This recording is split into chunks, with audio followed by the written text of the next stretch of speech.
Alors, dans la vidéo précédente, on avait vu ici comment créer notre propre migration. Comme je vous l'ai dit, les migrations vont vous permettre de pouvoir avoir les différentes versions de votre base de données. Ok, donc vous pourrez garder une trace des différents changements qui ont eu lieu au niveau de votre base de données. Jusque-là, on a vu comment créer une migration et comment appliquer une migration. Ce que vous devez savoir, c'est que vous pouvez également annuler une migration. Ok, dans notre cas ici, la dernière migration qui a été appliquée, c'est celle qui permettait d'ajouter le champ slug au niveau de notre table Core6. Mais je peux venir ici au niveau de mon dossier online Core6 App de mon projet et taper cette fois-ci RigDB Rollback. C'est cette commande là qui permet d'annuler une migration. On a vu RigDB Migrate qui permet d'appliquer une migration, mais RigDB Rollback permet d'annuler une migration. Ok, donc nous dans notre cas, si on applique ici cette commande là, elle va annuler ce qu'on avait fait via cette migration là. Ici, qu'est-ce qu'on avait fait? On avait rajouté un champ slug au niveau de notre table Core6. Si je fais l'opération inverse, on va supprimer ici le champ slug au niveau de notre table Core6 et je n'ai pas eu à toucher à la base de données. Tout cela va se faire automatiquement par Ruby on Rails. Pour vous le prouver, si je viens à ce niveau, je vais tenter d'ouvrir à nouveau notre fameux fichier qui se trouve plutôt au niveau de code, tuto apps, DB. Et vous allez voir que cette fois-ci, on n'aura plus à ce niveau-là le champ slug. Ok, si je reviens ici, je fais à nouveau migrate. Ok, donc je peux faire encore un autre rollback. Si je fais un autre rollback, il va faire quoi? Puisqu'on a déjà annulé la première migration, un autre rollback va annuler cette migration là, ce qui va faire qu'il va supprimer ici maintenant la table Core6. Je vous le prouve, je valide et vous voyez, cette fois-ci il va annuler ici ce qu'on avait fait par Core6 et là c'est un drop table de Core6. Je vais vous le prouver que cette table a été supprimée. C'est quand même fatigant de revenir à chaque fois à ce niveau là. Sous Windows, je sais que je pouvais faire un glisser-déposer. Et là, chez Kevin, vous voyez, on n'a plus de table et ici Core6. Donc, c'est assez facile comme cela. Vous pouvez appliquer une migration, annuler une migration, ainsi de suite. Donc là, je vais voir également Migrate. Donc, on va remettre notre migration. Et qu'est-ce que vous voyez? Il applique ici nos deux migrations. Il crée notre table Core6 et ensuite, à ce niveau-là, il ajoute le champ slug. C'est pourquoi je vous disais que dans la pratique, ce que je vais faire, c'est quoi? Je vais faire tout simplement un rollback pour tout annuler. Si c'était juste un champ que je souhaitais rajouter en lieu de place de me fatiguer, je fais un rollback. Donc là, normalement, je suis à l'état de base. On n'a plus notre table Core6. Et en lieu de place de créer une nouvelle migration, vu que ce code n'est pas encore en production, j'allais venir ici tout simplement rajouter ici string slug. Ok, et je n'aurai plus besoin de cette migration là. Si c'est quelque chose qui est déjà en production, alors vous êtes obligé ici de créer une migration. Sinon, si vous venez modifier cela et vous faites un rollback, tout ce qui est dans la table là sera perdu. Donc les données seront supprimées. Ok, donc c'est pourquoi je voulais vous montrer un peu directement comment créer une migration. Comme ça, vous prenez dès le départ les bonnes habitudes en lieu de place de modifier directement. Donc là, je garde ce qui était là. Je refais ici un migrate. Tout sera normalement recréé. Je viens à ce niveau pour vérifier. Ok, je viens ici et normalement vous voyez Core6 et slug également est présent, ainsi que tous mes champs. Donc maintenant que cela est fait, on va essayer de créer notre premier cours. Pour ce faire, vous avez une autre commande qui est Rails console. Rails console va vous permettre de démarrer ici une console. En grosso modo, pour ceux qui maîtrisent un tant soit peu Ruby, donc qui sont un peu familiers à Ruby, si je fais IRB, c'est ce qu'on appelle le shell interactif de Ruby. Donc vous pourrez taper ici du code Ruby, par exemple 2 plus 2, ou je vais faire par exemple puts toto, qui veut dire affiche toto. Ok, maintenant la commande Rails console qui a été créée par Ruby on Rails va charger IRB, simplement qu'elle va rajouter toutes vos classes Ruby on Rails au niveau d'IRB. Comme ça, vous aurez accès à ces classes là directement. Ok, donc si je fais Rails console, ce n'est rien d'autre que IRB, comme vous pouvez le voir. Simplement, il a chargé. Qu'est-ce que j'ai fait? Simplement, il a chargé ici notre environnement de développement avec toutes nos classes, ainsi de suite. Donc cette fois-ci, si je fais ici core6.all, core qui est présent à ce niveau-là, ce sera notre modèle. Donc si je viens au niveau de app, modèle, vous voyez à ce niveau-là, on a créé notre fameux modèle et c'est rien d'autre qu'une classe. Donc si je mets ici course all, Ruby on Rails, qu'est-ce qu'il va faire? Il va aller au niveau de la base de données et récupérer tous les cours qui ont été créés. Actuellement, aucun cours n'a été créé, donc si je valide, normalement, je n'ai rien. Mais vous voyez, il nous met également la requête SQL qui a été effectuée. Donc là, il a tenté de récupérer tous les cours qui sont présents au niveau de la table Core 6. Vu qu'il n'a rien trouvé, il nous retourne ici une relation qui est tout simplement vide.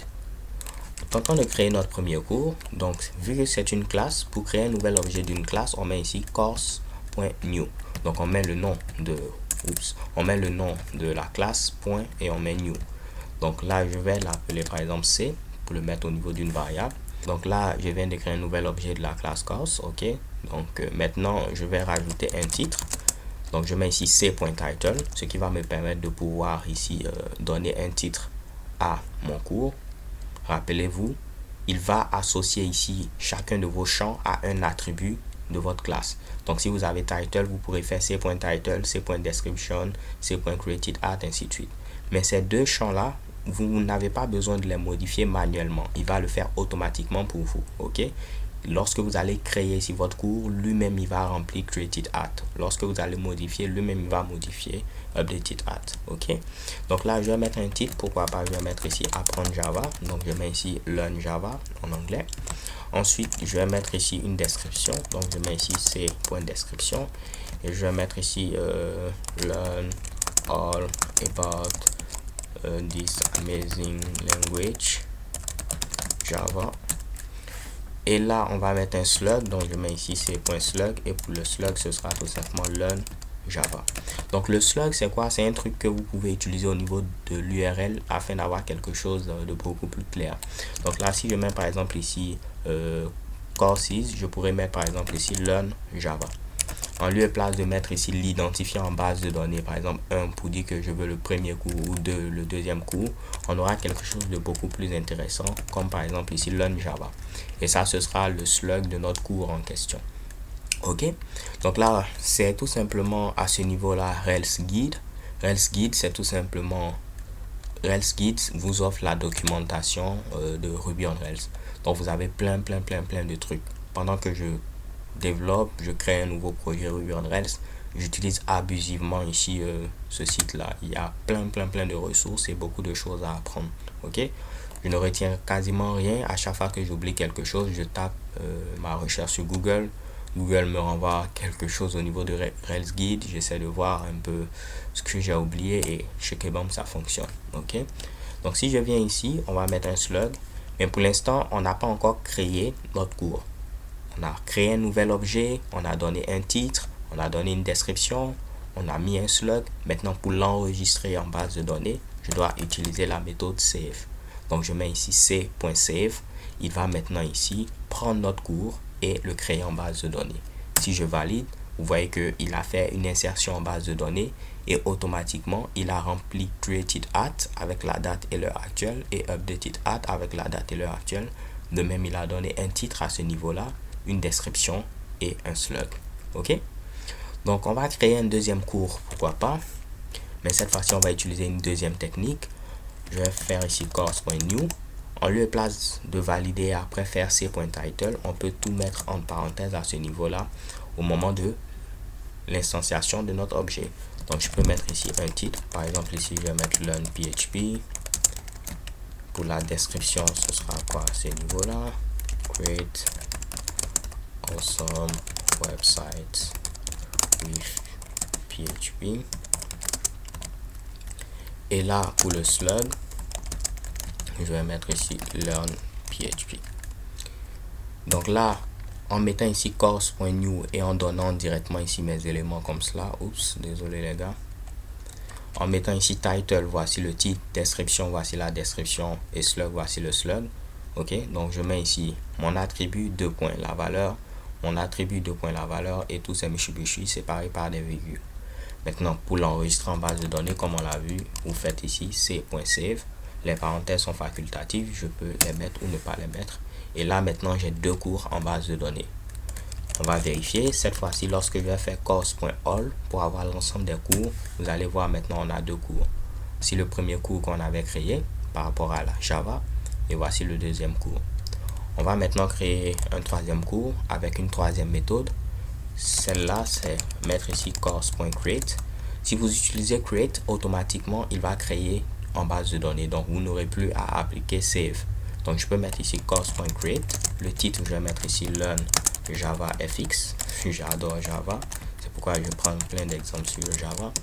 Et là ici je vais mettre ici create view application with Java FX, et là pour le slug ce sera learn Java FX. Donc lorsque vous mettez ici .create en lieu et place d'utiliser new, create va automatiquement créer votre objet et l'enregistrer en base de données. Donc il va prendre tous les attributs et les appliquer clairement en base de données afin de créer votre cours. Donc cette fois-ci je fais course.all, j'aurai 3 cours maintenant comme vous pouvez le voir. On peut avoir le nombre de cours en mettant ici course.count, ce qui va vous retourner le nombre de cours, et là vous voyez ici on a bel et bien 3 cours actuellement. Donc là, je sais que ça fait plein de choses, mais c'est pourquoi j'ai appelé cette série Ruby on Rails pour les presser, parce que certaines personnes m'ont demandé d'aller directement ici dans la pratique, voir comment ça se passe, en lieu place de faire plein de vidéos où j'explique un peu comment ça fonctionne. Donc il y a d'autres personnes qui aiment voir les choses rapidement, il y a d'autres personnes par contre qui aiment prendre leur temps. Donc j'essaie ici de satisfaire tout le monde afin que tout le monde soit content, ok? Donc on a vu un peu comment fonctionne l'ORM de Ruby on Rails. Par exemple, on a vu ici qu'en utilisant all, ça nous retourne l'ensemble des cours, ok? On a vu comment créer un cours avec 3 différentes méthodes. On peut mettre ici course.new qu'on va mettre au niveau d'une variable, et après mettre ici c.title, c.description, ainsi de suite, ok? Et après appliquer save. On peut autrement mettre ici course.new et donner directement ici les attributs. Title, on donne le titre, ainsi de suite. Et après, on applique ici le save. Donc j'aurais pu mettre ici ce Mitsubishi là, comme cela, et mettre directement save, ok, en lieu et place de le mettre au niveau d'une variable. Juste pour vous montrer que cela va fonctionner, je vais mettre ici learn, cette fois-ci Node.js, ok, et là create also website with Node.js, et là ce sera learn Node.js, et là check et bombe, cela fonctionne. Cette fois-ci le nombre de cours, ce sera 4 cours. Et si je mets compte, on aura 4. Si je veux sortir, je peux faire CTRL D ou taper excite et je sors de la console. Avant de terminer, en lieu et place de faire Rails console, vous pouvez faire LC, c'est la même chose, c'est un alias. Alors les gars, c'est tout pour cette vidéo. Dans la vidéo suivante, on va maintenant tenter d'afficher les cours que nous avons créés en base de données. Donc actuellement, on a 4 cours fraîchement créés, ok. Dans la vidéo suivante, on va les afficher au niveau de notre site web de cours en ligne. Ce sera encore très fun et très simple. Je vous donne donc rendez-vous à la vidéo suivante. D'ici là, portez-vous bien and have a nice day. Peace.